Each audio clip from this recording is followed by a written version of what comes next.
ओम शांति। आज का प्रातः क्लास है 23 जुलाई 1968।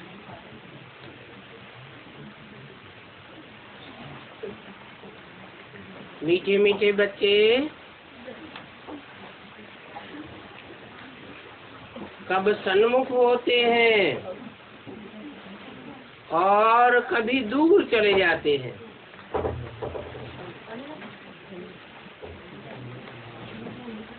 जो सन्मुख होते हैं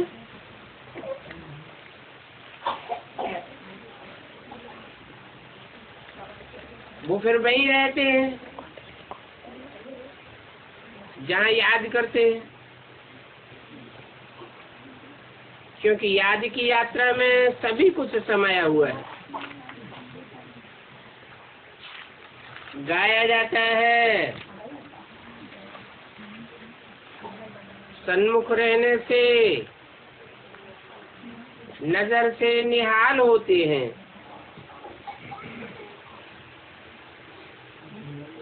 क्योंकि आत्मा की नजर जाती है ना परम पिता परमात्मा में।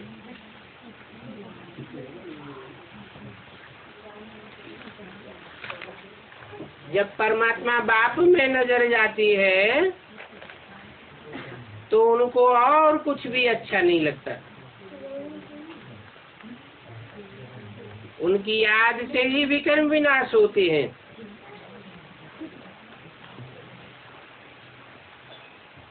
तो बच्चों को अपने ऊपर कितनी खबरदारी रहनी चाहिए, क्योंकि याद न करने से माया समझ जाती है कि इनका भी योग जुटा हुआ है, तो फिर वो अपनी तरफ खींचती है। और जब अपनी तरफ खींचती है तो कुछ न कुछ उल्टा काम कराई देती है।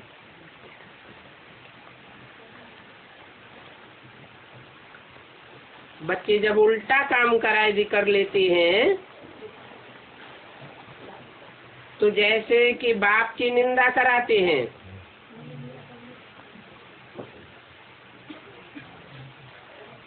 भक्ति मार्ग में गाते हैं, बाबा मेरा तो एक दूसरा न कोई। तो इसके लिए भी बाप कहते हैं, बच्चे ये मंजिल बहुत ऊंची है। कौन सी? मेरा तो एक बाबा दूसरा न कोई।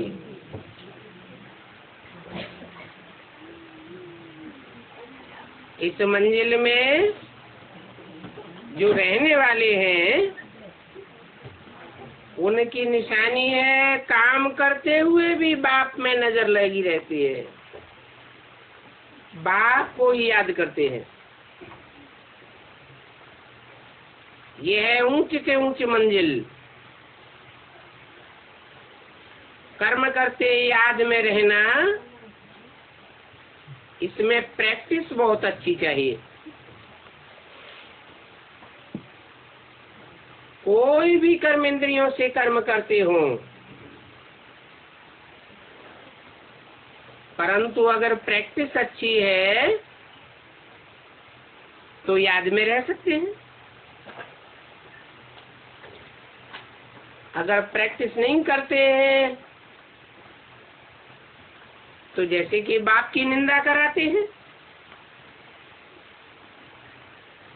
वाइब्रेशन खराब कर देते हैं।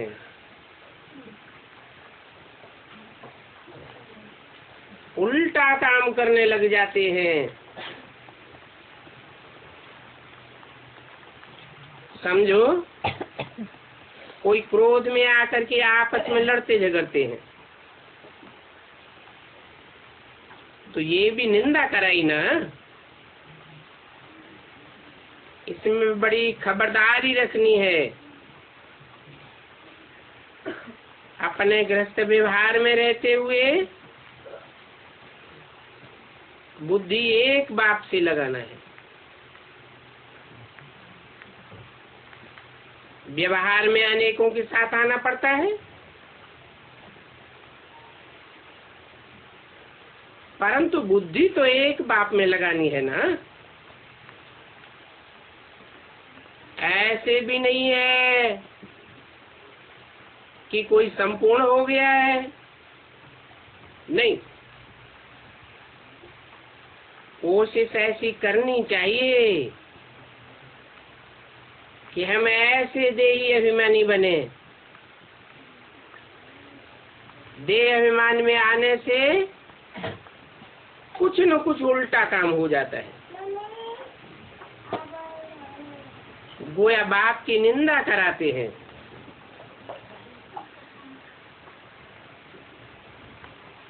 अभी बाप कहते हैं कि सदगुरु की निंदा कराने वाले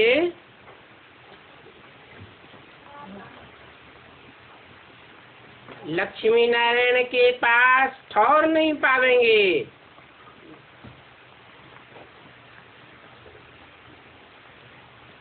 वो गुरु लोग तो ऐसे ही कहते रहते हैं, सदगुरु निंदक ठौर न पावे। वो तो अपने ही घर गृहस्थ का ठौर छोड़ के भागते हैं, फिर औरों से भीख मांग करके ठौर बनाते हैं, मठपंथ बनाते हैं।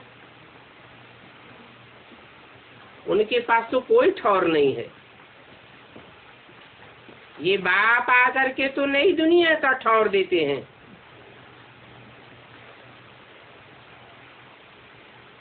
उसके लिए अभी से पुरुषार्थ करते रहो।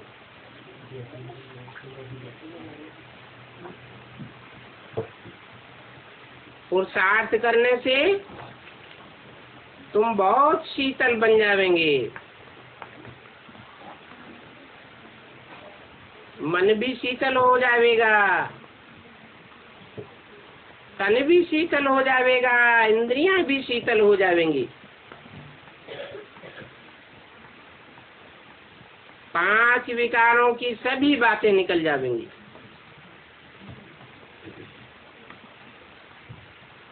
और बाप से बहुत ताकत मिल जाएगी। फिर कामकाज भी करना है। बाप ऐसे नहीं कहते हैं कि कर्मेंद्रियों से कर्म न करो।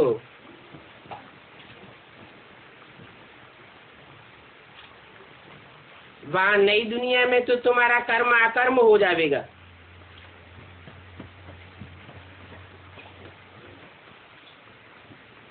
अभी कलयुग में जो तुम कर्म करते हो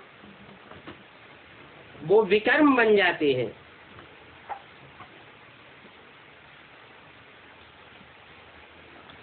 अभी पुरुषोत्तम संगम युग पर तुमको सीखना होता है। वहां नई दुनिया में सीखने की बात नहीं है।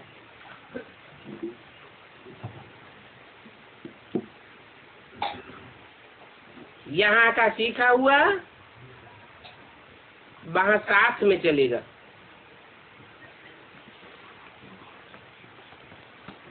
बाप बच्चों को समझाते हैं बैरमुखता में रहना अच्छा नहीं है, इसलिए अंतर्मुखी भव। अंतर्मुखी का मतलब ये नहीं है कि मुख से बोलना ही बंद कर दो, नहीं।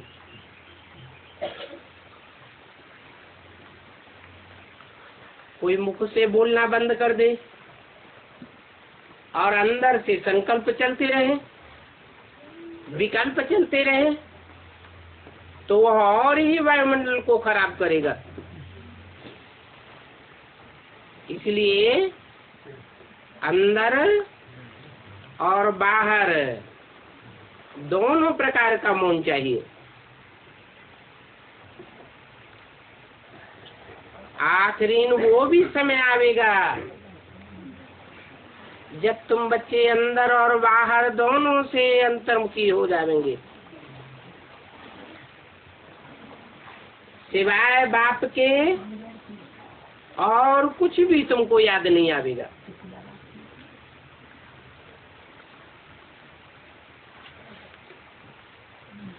जब तुम परम धाम से आए थे तब भी ऐसे ही स्थिति में आए थे। उस समय तुमको अपनी आत्मा के सिवाय और किसी की भी याद नहीं थी।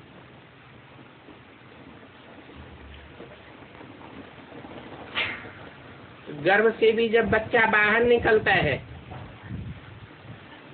तो पता पड़ता है ये हमारा बाप है, ये हमारी माँ है, ये फलाना है। तो फिर अब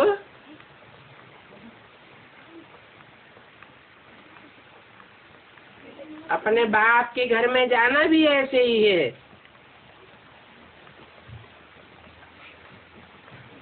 मैं आत्मा और मेरा बाप, उनके सिवाय और कोई की भी याद बुद्धि में न बैठे। बल टाइम पड़ा है, परंतु फिर भी पुरुषार्थ तो एड़ी चोटी का करना है। 20 नाखूनों का जोर लगाना है, क्योंकि इस शरीर पर तो कोई भरोसा नहीं, कब छूट जाए। सड़क पर चलते चलते मौत हो जाती है।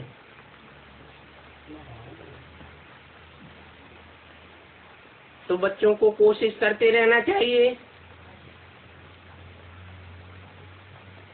ऐसी कोशिश करें जो घर में भी बहुत शांति बनी रहे, कोई प्रकाश का कलेश न होने पावे। नहीं तो घर मोहल्ले वाले सभी कहने लग पड़ेंगे कि इनमें कितनी अशांति है, और ये अपन को शांति के सागर के बच्चे कहते हैं।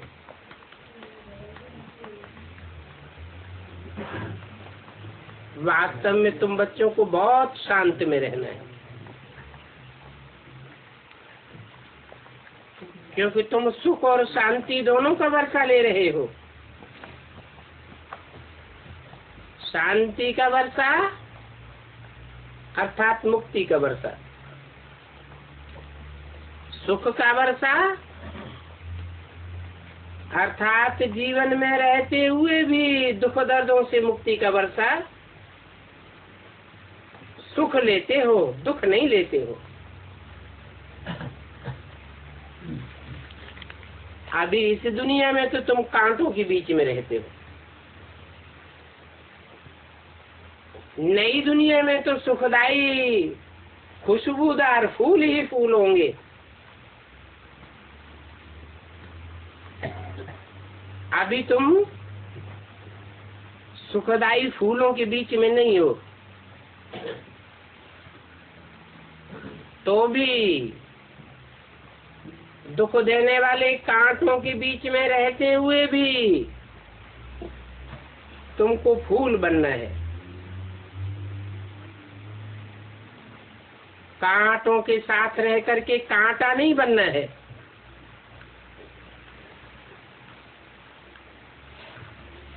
जितना तुम बाप को याद करेंगे उतना शांत रहेंगे। कोई कुछ भी उल्टा सुल्टा बोले तुम शांत में रहो।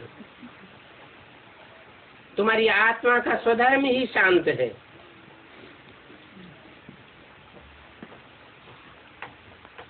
आत्मा है ही शांत स्वरूप।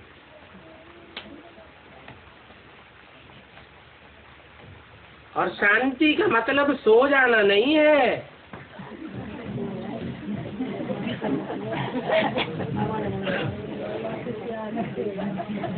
आत्मा जब अपनी असली शांति स्वरूप में टिक जावेगी तो निद्राजीत बन जावेगी और शांत स्वरूप भी रहेगी। आत्मा है ही शांत स्वरूप।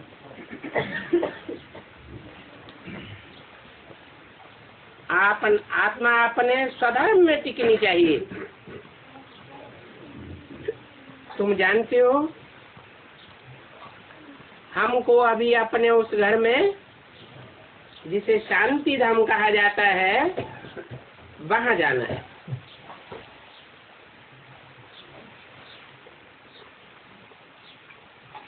बाप भी शांति का सागर है, तुम्हारा घर भी शांति का घर है। शांति धाम कहते हो ना, कहते भी हैं। तुमको भी शांति का घर बनना है। वाहियात झगमुई की बातें बहुत नुकसान कर देती हैं। बाप डायरेक्शन देते हैं, ऐसी झगमुई की बातें नहीं करनी चाहिए। इन बातों से तुम बाप की निंदा कराते हो।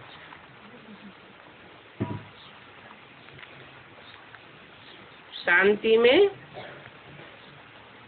कोई प्रकार की निंदा व विकर्म होता ही नहीं है। बाप की याद में रहने से और ही विकर्म विनाश होते रहेंगे। अशांत न खुद होना चाहिए और न दूसरों को अशांत करना चाहिए। नहीं तो तमो प्रधान आत्मा खुद भी अशांत होती है और उनको भी अशांत करती है।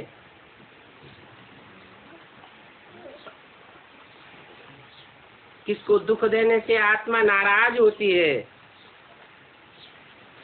बहुत हैं जो रिपोर्ट लिखते हैं,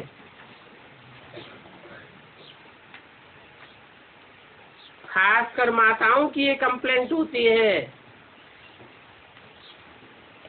कहती हैं, बाबा जब ये घर में आते हैं तो बहुत दम चक्कर मचाए देते हैं। बाबा लिखते हैं, तुम अपने शांति के धर्म में रहो।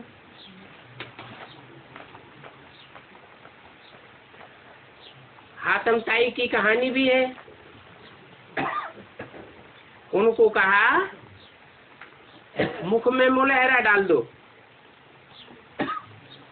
तो आवाज निकलेगा ही नहीं। तुम भी बाप की याद का मुलहरा मुख में डाले रहो, फिर वो भी ज्यादा बोल नहीं सकेंगे। तो तुम बच्चों को शांति में रहना है। मनुष्य शांति के लिए बहुत धक्के खाते रहते हैं। तुम बच्चे जानते हो, हमारा बाबा मीठा शांति का सागर है।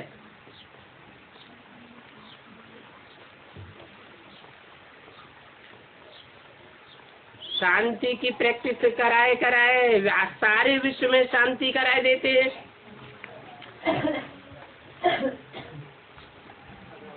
फिर अपने भविष्य विश्व मर्तबे को भी याद करो।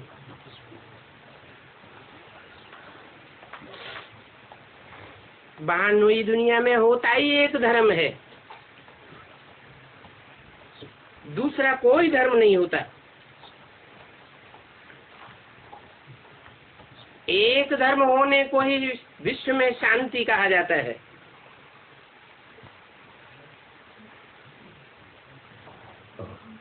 एक धर्म हेवन कहा जाता है।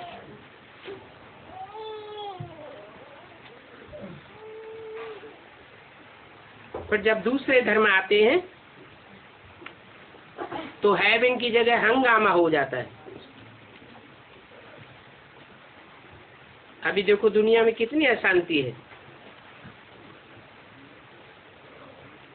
तुम बाप का वर्षा सारे विश्व का राजी लेते हो,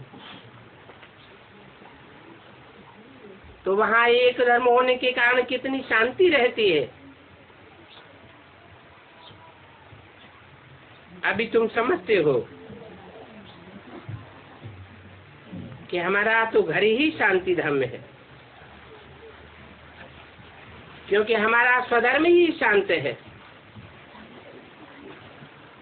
ऐसे तो कोई नहीं कहेंगे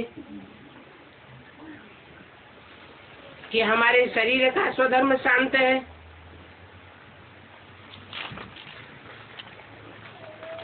आत्मा अविनाशी है तो उसका स्वधर्म शांत है, शरीर तो विनाशी है।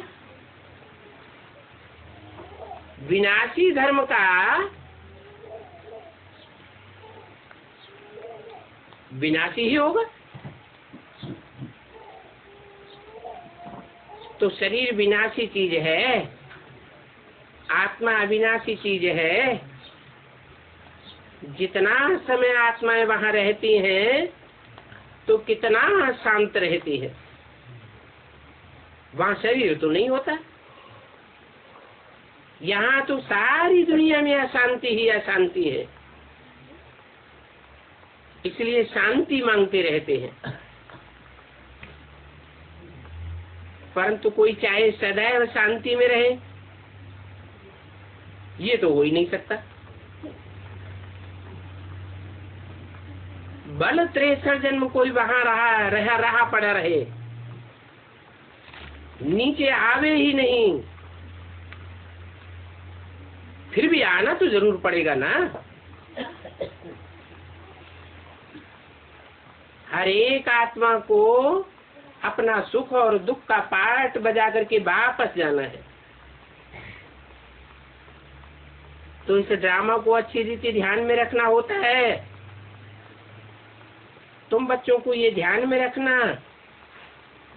बाबा हमको 2 वरदान देते हैं। एक सुख का वरदान देते हैं और एक शांति का वरदान देते हैं।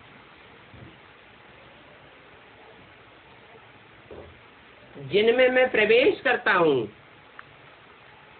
इनकी आत्मा भी बैठ सुनती है। सबसे जास्ती इनके कान नजदीक सुनते हैं।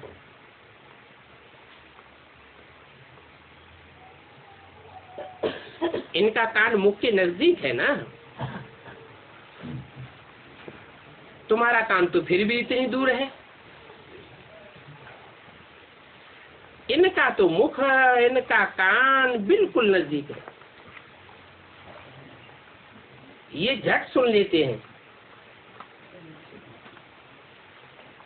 बाकी सुन तो लेते हैं, फिर भी इनके सुनने और समझने में अंतर पड़ जाता है। इनके ब्रह्मा और प्रजापिता के सुनने और समझने में अंतर पड़ जाता है। ब्रह्मा को बाबा बेबी कहते हैं।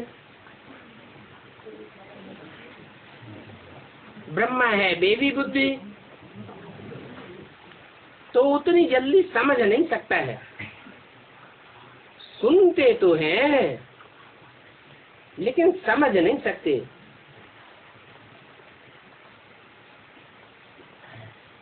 और राम बाप को कहा जाता है। बाप तो होता ही समझदार है, इतना समझदार कि सुनने के साथ साथ समझता भी जाता है। बाकी दोनों के कान झट सुनते हैं। तुम्हारे कान इतनी जल्दी सुनते भी नहीं। 70 साल हो गए सुनते सुनते, अभी तक सुनते ही नहीं। समझने की बात तो और भी दूर हो जाती है।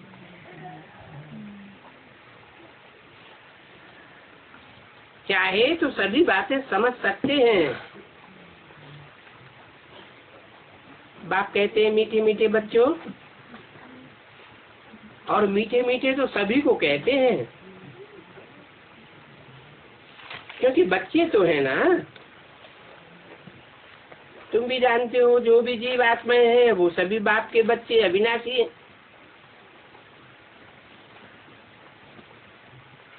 शरीर तो बच्चे नहीं है, शरीर तो लौकिक बाप का बच्चा होता है, पारलौकिक बाप तो है ही आत्मा। और सदैव आत्मा है, उसके बच्चे भी आत्मा ही हैं। बाप अविनाशी तो बच्चे भी अविनाशी हैं। तो बाप अपने बच्चों से ही वार्तालाप करते हैं। कौन से बच्चों से? है जो अविनाशी बच्चे हैं। अविनाशी का मतलब पूरे 84 का चक्र लगाने वाले हैं। जो आत्माएं कम चक्कर लगाती हैं, कम जन्म लेती हैं, उनके लिए कहेंगे कुछ न कुछ देहाभिमानी बने रह जाते। और तुम तो पूरे आत्माभिमानी बन करके वापस जाते हो। तो बाप अपने बच्चों से वार्तालाप करते हैं, माना आत्मिक स्थिति में रहने वाले बच्चों से वार्तालाप करते हैं, देहभान में रहने वाले बच्चों से वार्तालाप नहीं करते हैं। इसको कहा जाता है रूहानी नॉलेज। ये रूहानी नॉलेज रूह की स्टेज में स्थित रहने वाले बच्चों के पल्ले पड़ती है, और सुप्रीम रूह बैठ तुम रूहों को ही समझाते हैं। रूहानी बाप का प्यार रूहों के प्रति है। जो भी है वो सभी बच्चे रूह हैं, बल अभी तमो प्रधान बन गए हैं। फिर भी बाप तो जानते हैं जब ये घर में थे, परमधाम में थे, तब तो सतो प्रधान थे, अभी तमो प्रधान बन गए हैं। तो बाप तो सभी बच्चों को रास्ता बतलाते रहते हैं, चाहे तमो प्रधान बन गए हैं और चाहे पुरुषार्थ करके सात्विक स्टेज में आए हैं। बाकी वरदान देने की बात नहीं है, रास्ता बताने की बात है। ऐसे नहीं कहते हैं कि धनवान भव, धन धान्य से भरपूर हो जाओ, क्योंकि जानते हैं दुनिया का विनाश होने वाला है, तो धन धान्य सब खलास होने वाला है या रहेगा? तो सब खलास हो जाएगा। ऐसे भी नहीं कहते कि आयुष्मान भव। क्यों? क्योंकि जानते हैं कि कुछ ही वर्षों में सारी दुनिया की आयु खलास हो जाएगी। तो आयुष्मान भव का भी वरदान नहीं देते हैं। सतयुग में तुम थे, आयुष्मान भी थे, धनवान भी थे, परंतु बाबा अभी आशीर्वाद नहीं देते। ये आशीर्वाद तो गुरु लोग देते रहते हैं, आयुष्मान भव, धनवान भव। बाप तो बतलाए देते हैं ये दुनिया भस्म होने वाली है, इसमें किसी का धन नहीं रह जाएगा। ये तुम्हारा आखिरी जन्म है, सबकी आयु खलास होने वाली है। तो बाबा से कभी कृपा अथवा आशीर्वाद नहीं मांगना है।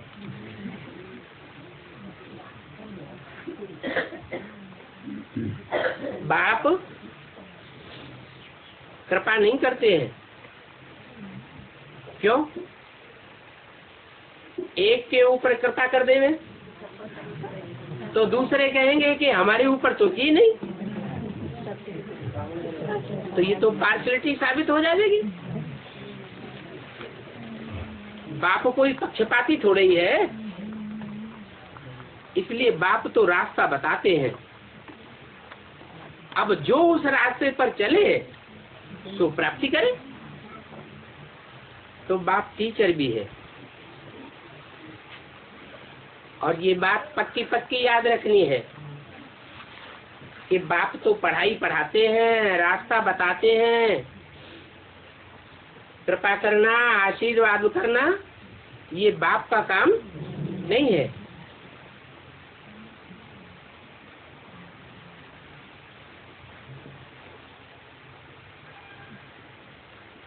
तो वो शिव बाबा हमारा बाप भी है, टीचर भी है, और ज्ञान का सागर भी है।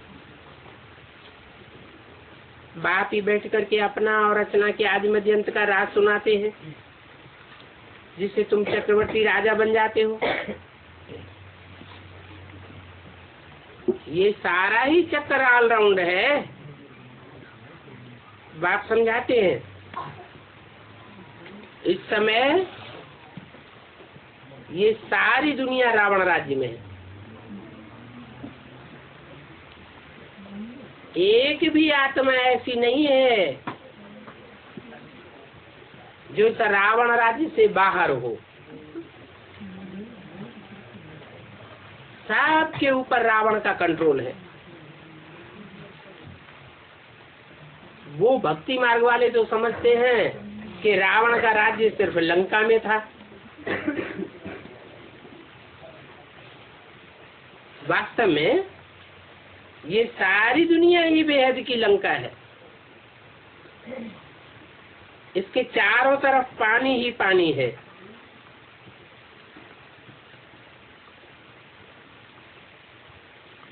बाप आते हैं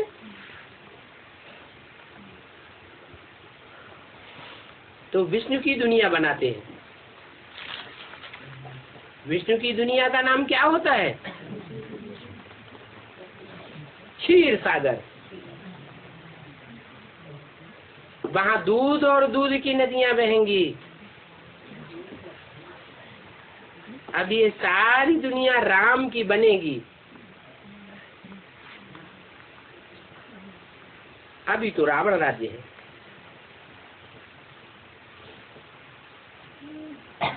बल कहते हैं लंका सोने की थी। सोना तो बहुत होता है। एक मिसाल भी बताते हैं, ध्यान में गया, वहां सोने की ईंटें देखी। जैसे यहाँ मिट्टी की ईंटें देखते हैं, वहां सोने की ईंटें होंगी। तो ख्याल किया जाता है कि वहां से हम सोना ले आवे। जैसे कि नाटक बैठ बनाते हैं। अब ये भारत तो नामी ग्रामी है, क्योंकि और खंडों में इतना सोना हीरे जवाहरात नहीं होते हैं जितना भारत में होता है। भारत की भारी महिमा है। फिर भी बाप कहते हैं मैं सिर्फ भारतवासियों की ही सदगति नहीं करता हूँ,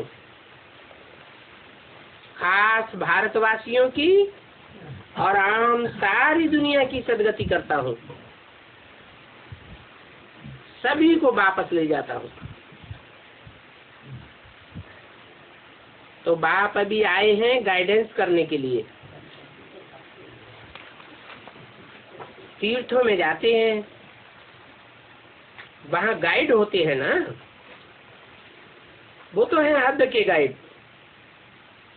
ये बाप तो बेहद का गाइड है। कहते हैं चलो बच्चे अभी घर चलो, बेहद के घर में जाना है।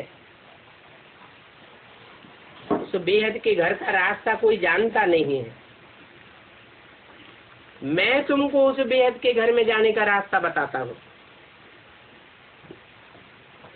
सभी आत्माओं के पंख टूटे हुए हैं, मैं आकर के ज्ञान योग के पंख तुमको देता हूँ, जिन पंखों से उड़ करके तुम ऊंची स्टेज में जावेंगे और पतित से पावन बन जावेंगे। क्योंकि पावन बनने में तो कोई वापस जा ही नहीं सकता है, और पतितों को पावन बनाने वाला एक ही बाप है, एक के सिवाय और सब इस दुनिया में पतित बनाने वाले हैं, पावन बनाने वाला कोई है ही नहीं। इसलिए बाप का ही नाम है सदाशिव। शिव माने कल्याणकारी, एक शिव ही कल्याणकारी है और बाकी तो सभी क्या कल्याण ही करते हैं। इसलिए 63 जन्म से भक्ति करते आए, भक्ति करते करते भी इसी दुनिया में पड़े हुए हैं, दुनिया में दुख दर्द और ही बढ़ते जाते हैं। वापस तो कोई शांति की दुनिया में जा ही नहीं सकता। ये ला नहीं कहता है। ये जो भक्ति मार्ग में कहते हैं कि ज्योति ज्योति समाया, पार निर्वाण गया, बुद्ध पार निर्वाण गया, महावीर पार निर्वाण गया, ये सब झूठी बातें हैं। अगर पार निर्वाण कोई गए होते, निर्वाण धाम में कोई वापस गए होते, तो दुनिया की आबादी कम होने लगती या बढ़ती जाती? आबादी तो बढ़ती ही जाती है, तो पार निर्वाण तो कोई जाता ही नहीं। फिर कहते हैं स्वर्ग पधारा। जो मरेगा उसके लिए कहेंगे स्वर्ग पधारा। अब ऐसे स्वर्ग में पधारते जावेंगे, अमर लोक में जाते जावेंगे, तो ये दुनिया तो खाली हो जानी चाहिए। दुनिया खाली हो रही है कि और जनसंख्या बढ़ रही है? ये सभी गपोड़े हैं जो कहते हैं स्वर्ग पधारा, पार निर्वाण गया, ज्योति ज्योति में समाया। बाप कहते हैं ये दुनिया तो एक अविनाशी नाटक है। जैसे वो विनाशी नाटक होते हैं, तो जब तक नाटक पूरा न हो, ड्रामा पूरा न हो, तो रंगमंच पर एक्ट करने वालों की संख्या बढ़ती जाती है या घटती जाती है? बढ़ती जाती है। ऐसे ही ये दुनिया भी एक रंगमंच है, नाटकशाला है।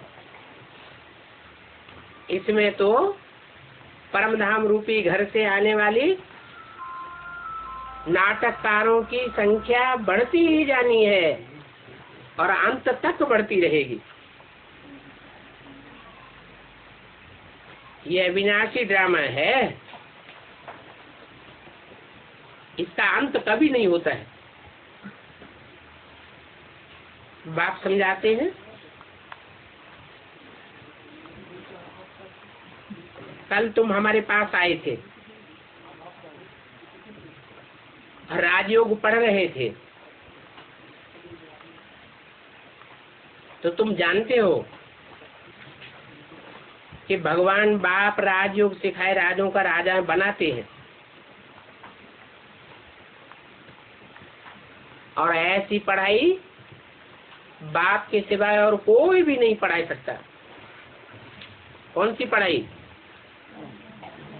है? राजा बनाने वाली पढ़ाई, राजाई की पढ़ाई, और कोई नहीं पढ़ा सकता। मानो अंग्रेज आए, अंग्रेजों ने ढेर सारे कॉलेज खुलवाए, यूनिवर्सिटीज बन गई।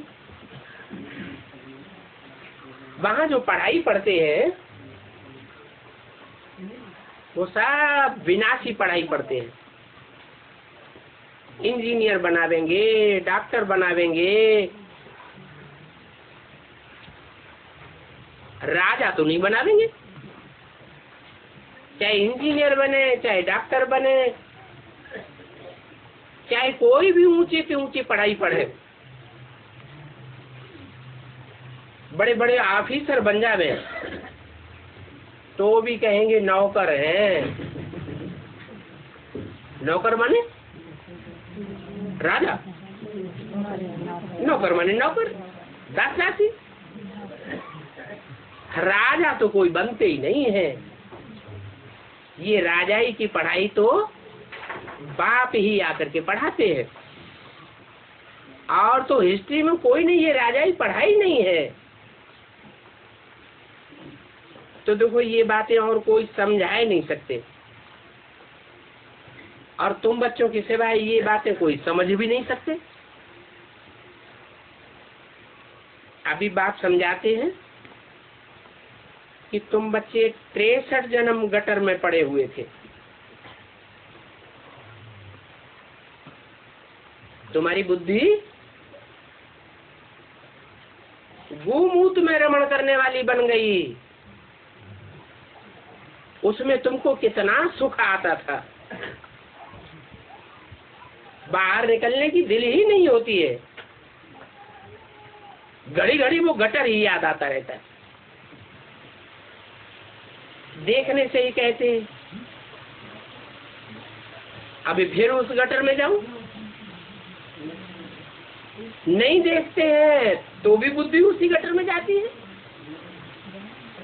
63 जन्म की आदत पड़ गई है ना। बाप कहते हैं ज्यों ज्यों समय इस दुनिया का बीतता जाएगा, क्यों क्यों माया और ही जोर से उस गटर की याद दिलाती जाएगी।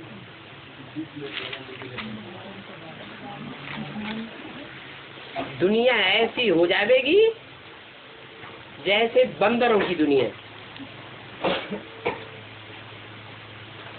तो तुम बच्चों को तो बहुत खबरदार रहना है। इसी बात पर तुम्हारी युद्ध है माया से। इस युद्ध में ये आंखें बड़ा धोखा देती है।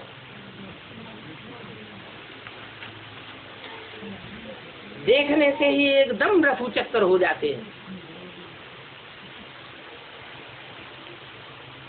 तो इन आंखों को कब्जे में रखना है। देखा गया है कि भाई बहन के संबंध में भी दृष्टि ठीक नहीं रहती है। तो अभी बच्चों को समझाया जाता है कि अपन को आत्मा आत्मा भाई भाई समझो। ये सभी कहते तो हैं कि हम आत्मा आत्मा भाई भाई है। ये तो कहने की बात हुई, परंतु अंदर से ऐसा अनुभव करते हैं क्या?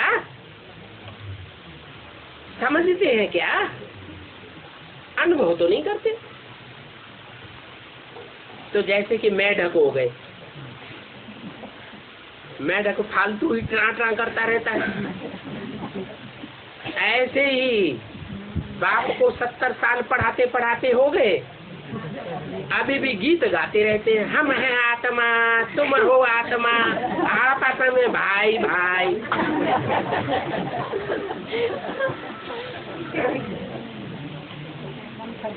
अरे आत्मा स्टार भ्रकुटी के बीच में याद आता है। भ्रकुटी में आत्मिक स्मृति की प्रैक्टिस पक्की हुई है। अगर पक्की हुई है तो कहेंगे कि समझ है। नहीं तो बहुत ऐसे बोलते रहते हैं कि आत्मा को कैसे याद करें।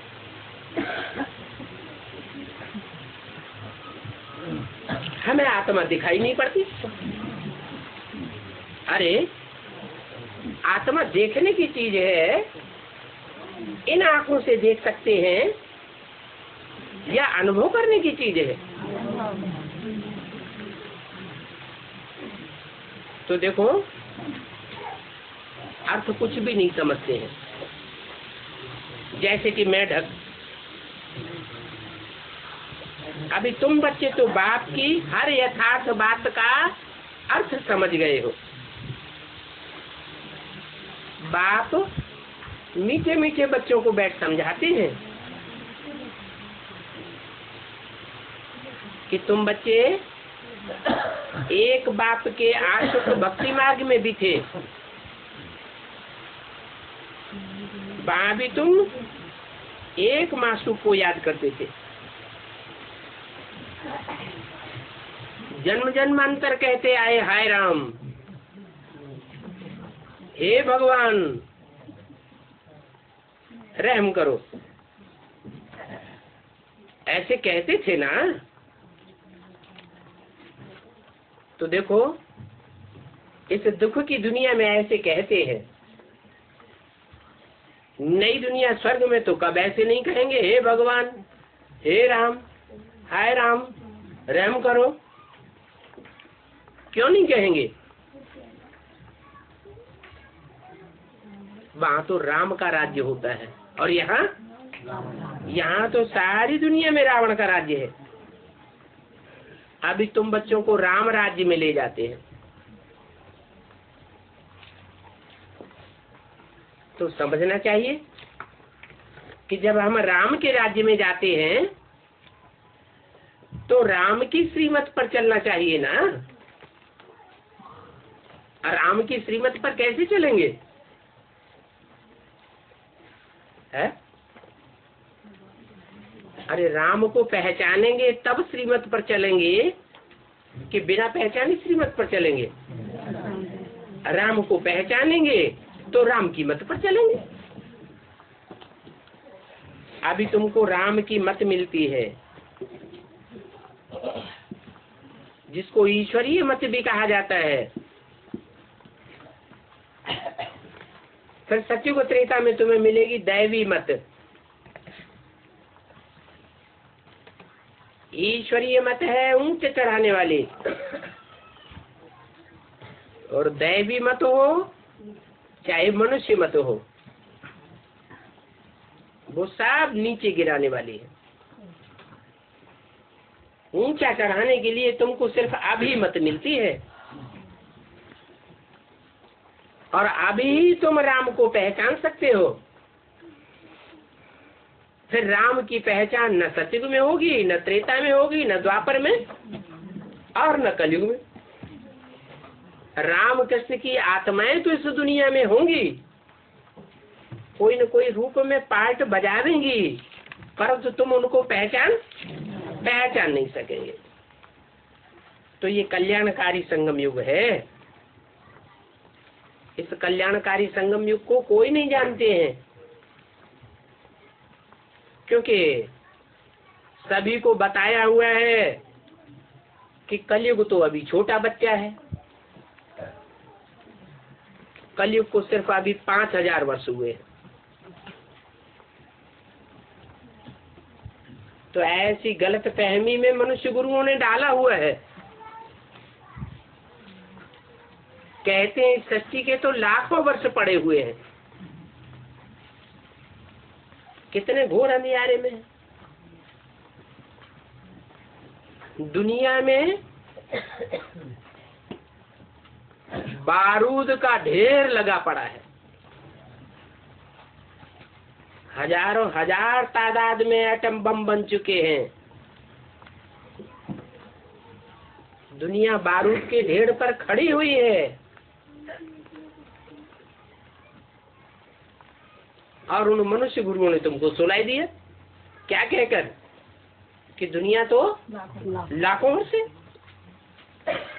बाप कहते हैं ये सभी शास्त्रों की बातें हैं घोर अंधियारा। ये शास्त्रों का भूसा मनुष्य गुरुओं की मत पर निकला है। बाप आकर के ज्ञान का सोझरा करते हैं। भक्ति मार्ग में भगवान को पाने के लिए बहुत धक्के खाते हैं। मंदिर में जावेंगे, ठिकाने में जावेंगे, मस्जिद में जावेंगे, गिरजाघर में जावेंगे, एक एक गुरु के पास जाते रहते हैं। समझते हैं ये भगवान का रूप है, परंतु भगवान तो मिलता ही नहीं। ठोकरें खाते रहते हैं। कितने धक्के खाते हैं भगवान को पाने के लिए। और यहाँ संगम में तुमको कितना सहज बाप मिल जाता है। 63 जन्म तुमने धक्के खाए, तो बाप बैठ समझाते हैं, मीठे मीठे बच्चों, ये दुनिया 63 जन्मों से भक्ति मार्ग का अंधियारा फैलाने वाली बनी है।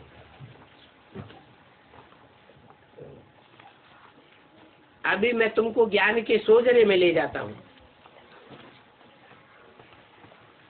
63 जन्म तुम्हें भगवान नहीं मिला, भगवान का परिचय नहीं मिला, भगवान का साथ नहीं मिला। अभी मैं तुम्हें अपना और अपनी रचना का, सृष्टि के आदि मध्य अंत का पूरा परिचय देता हूँ।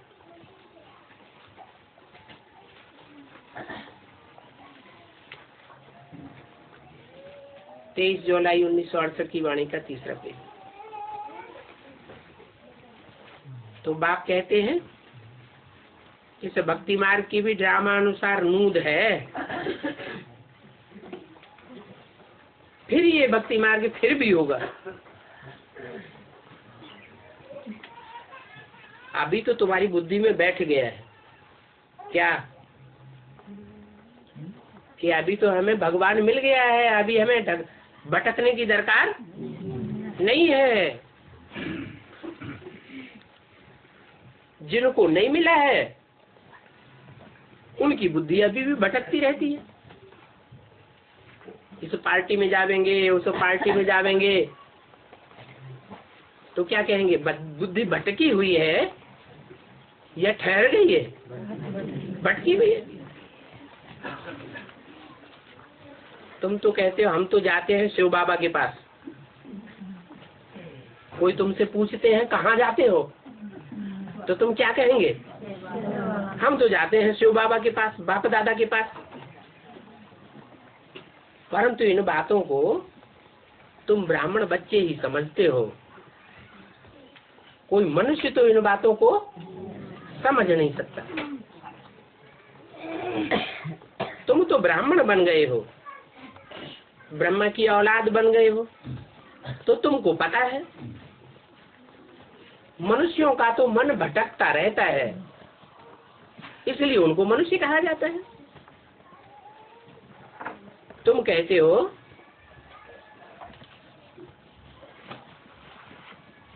कि मनुष्य इन बातों को नहीं समझ सकते। समझने के लिए ब्रह्मा की औलाद बनना पड़े। तुम्हारे में भी कोई कोई है जिनको पूरा नहीं निश्चय नहीं बैठता है, तो माया उनको एकदम हप कर लेती है।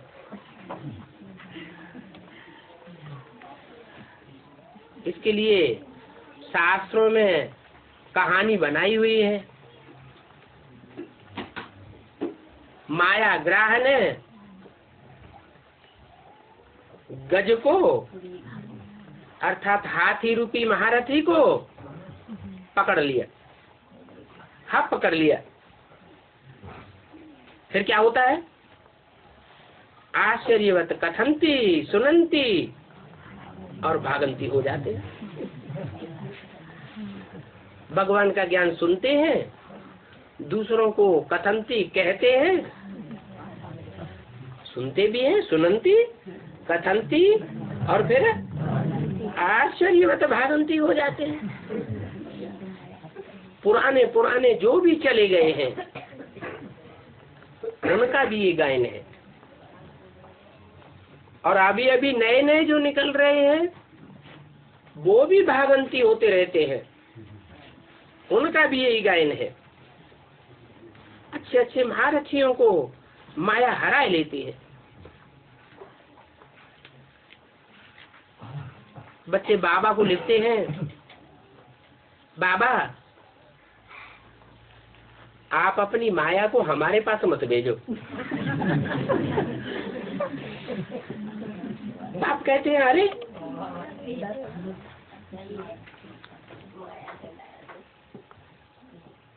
हम माया को बेटी कहता हूँ, परंतु ये तो माया भी बेटी है क्या? मना जो असली बेटी होगी उसके चरित्र में, और जो मायावी बेटी होगी उसके चरित्र में फर्क होगा या नहीं होगा? बहुत फर्क होता है। तो बाप कहते हैं ये मेरी बेटी नहीं है, ये मेरी थोड़ा ही है। माया किसकी है? माया तो रावण की है, माया मेरी नहीं है। रावण अपना राज्य करते हैं माया के ऊपर,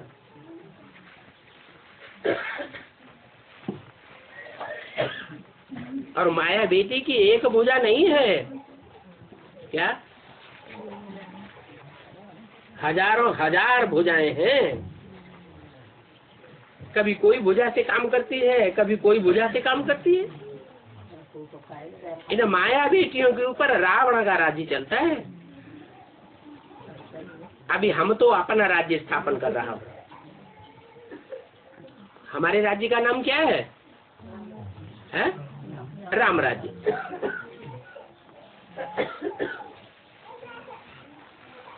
वो समझते हैं कि यह राज्य परंपरा से चला आया है। बाप भी समझाते हैं ये रावण तुम्हारा बहुत पुराना दुश्मन है, बहुत पुराना दुश्मन है, इसलिए हर वर्ष जलाते रहते हैं।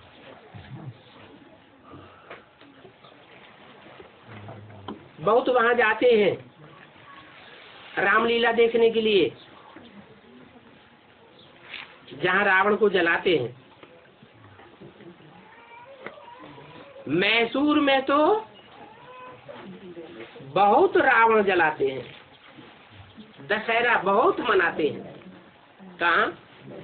क्यों? मैसूर में क्यों? सूर माना सूर्य। मैसूर में बहुत दशहरा मनाते हैं। रावण को जलाने का बहुत बड़ा पर्व मनाते हैं। मैसूर में क्यों? भारत में और भी तो बहुत शहर हैं, उनका नाम क्यों नहीं लिया? हैं?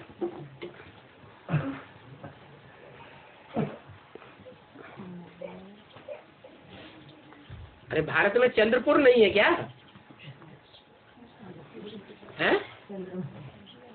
हाँ, चंद्र तो चंद्रवंशी हो गए, और सूर्य में सूर्यवंशी होंगे। राम कौन से वंश का था? सूर्यवंशी था। तो सूर्य क्या करता है? सूर्य तो कचरे को जलाए देता है, भस्म कर देता है।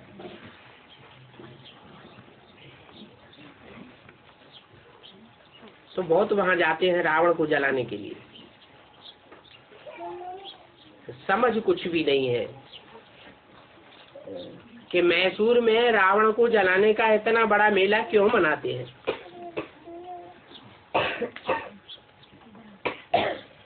फिर रामलीला में दिखाते हैं कि राम ने इतनी बड़ी बंदरों की सेना ली।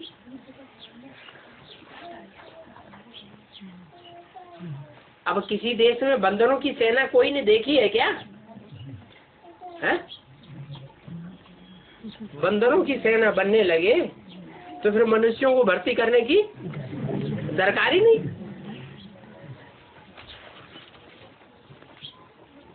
अभी तो बाप ने तुम्हारी सेना का नाम दिया है शिव शक्ति सेना। ये कोई बंदरों की सेना है क्या?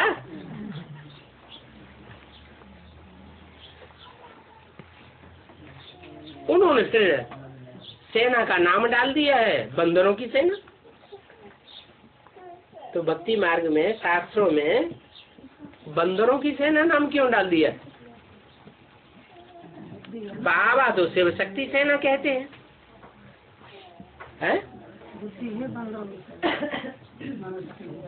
माने बाबा झूठ बोलते हैं। बाबा ने शिव शक्ति सेना कहा, ये झूठ हो गया, और उन शास्त्रकारों ने बंदरों की सेना लिख दिया, ये सच्ची बात हो गई है? नहीं, तो सच्चाई क्या है? सच्चाई ये है कि बाप तो अच्छा ही अच्छा कह करके अच्छा बना देते हैं। क्या बाप ये नहीं कह देखते कि ये भिखारी है, ये बंदर है। बाप तो भविष्य का रूप देखते हैं, इसलिए कहते हैं तुम हो शिव शक्ति सेना। बाप की नजर तुमको ऊंची नजर से देखती है या नीची नजर से देखती है? ऊंची नजर से देखती है। और वो गुरु लोग नीची नजर से देखते हैं एक दूसरे को। इसलिए उन्होंने राम की बंदर सेना दिखाई दी। बाप समझाते हैं बरोबर तुम बंदर थे, अभी तुम बंदर से मंदिर लायक बन रहे हो। अभी तुम शिव बाबा से शक्ति ले रहे हो ना, तो शिव शक्ति सेना हो। रावण पर जीत पाने के लिए तुम शक्ति लेते हो। और ये भी जानते हो कि बाप ही आकर के राजयोग सिखाते हैं। इस पर अनेक प्रकार की कथाएं बना दी हैं। अमर कथा, तीजरी की कथा, सत्यनारायण की कथा, कितनी कथाएं बनाई हुई है। अभी तुम तो जानते हो कि बाबा अमर बनने की कथा हमको सुनाए रहे हैं। इसलिए बाबा कहते हैं तुम सब पार्वतियां हो। उन्होंने तो लिख दिया है, एक पार्वती को कथा सुनाई, बाकी कोई पहाड़ों पर कथा नहीं सुनाई। क्या मतलब हुआ पहाड़ों पर कथा सुनाई? उसका कि ऊंची स्टेज में, निराकारी स्टेज में बैठ करके ये ऊंची ऊंची बातें सुनाते हैं। ज्ञान की ऊंची ऊंची गहराइयों की बातें सुनाते हैं। बाकी ऐसे भी नहीं है कि शंकर ने पार्वती को कथा सुनाई। नहीं, कथा कौन सुनाते हैं सच्चाई की? है शिव बाबा सुनाते हैं। शंकर तो खुद ही याद में बैठता है। तो जो याद में बैठता है वो पतित है या पावन है? वो तो खुद ही पतित है।